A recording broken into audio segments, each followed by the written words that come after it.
मद्यधुंद चालक आणि त्याचा मित्र यांच्या विरोधात कारवाईची मागणी. पुण्याच्या येरोडा भागातील शास्त्रीनगर चौकात एक धोकादायक प्रकार घडला. मद्यपान केलेला एक चालक आणि त्याचा मित्र यांनी स्त्रियांच्या समोर अश्लील वर्तन केल्याचे पाहिले गेले. त्यानंतर ते दोघेही मद्यधुंद अवस्थेत असताना BMW गाडी फुल स्पीडमध्ये धोकादायक पद्धतीने वाघोलीच्या दिशेने निघून गेली.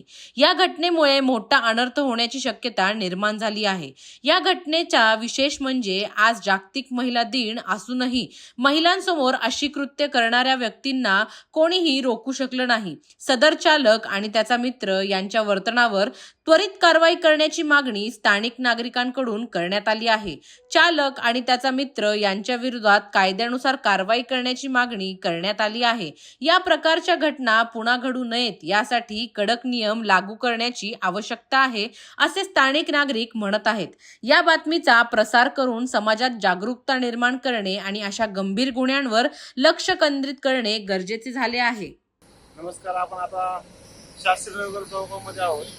आता एक प्रकार इथं खूप वाईट घडला आहे. एक BMW चालवणारा चालक आला होता आणि ते आत्ता एक अश्लील चाळी करत भर रस्त्यावरती लगेच करत होता आणि तो आणि त्याचा मित्र दोघंही दारू पेले होते आणि ते फुल स्पीडने वाघोलीच्या दिशेने निघून गेले आहेत. व्हिडिओमध्ये दिसतंय की ते दोघं पण दारू पिऊन गाडी चालवत आहेत. याच्यावरती कारवाई झाली पाहिजे.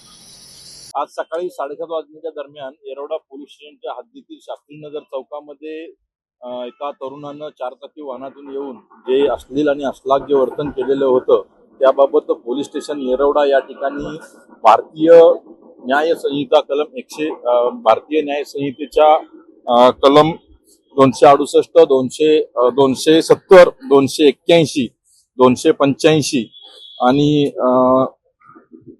मुंबई पोलीस अधिनियमच्या कलम 110, 112, त्याचप्रमाणे मोटर वाहन अधिनियम कलम 184, 185 अन्वये अपराध क्रमांक 168/25 प्रमाणे दाखल करण्यात आलेला आहे. लवकरच आम्ही आरोपींना ताब्यात घेत आहोत. त्यांचा शोध कुठपर्यंत आलेला आहे? आयडेंटिफाय सीसीटीव्ही जे तपासणी सुरू होती कुठेपर्यंत आपण तपासले आहेत आणि काय ज्या टीम गेल्या त्यांच्याकडनं काही इनपुट्स मिळू शकले का? निश्चितच काही इनपुट आपल्याला मिळालेले आहेत. सखोल तपास करून त्याबाबत आम्ही आपल्याला अधिक कल्पना देऊ.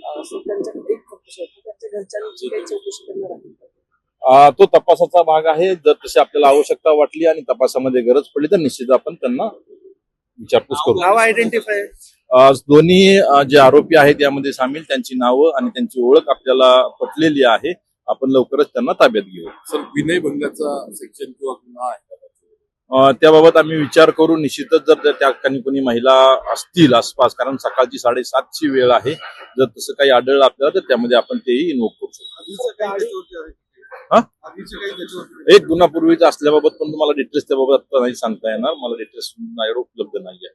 त्याच्या फॅमिलीचं किंवा त्याच्या फॅमिलीचं काही बॅकग्राऊंड नाही, गुन्हेगारी स्वरूप त्याबाबत मला नाही सांगता येणार आता. फॅमिली पार्श्वभूमी काय आहे नाही सांगता येणार आता. माझ्याकडे त्याबाबतचे अपडेट नाही आहेत.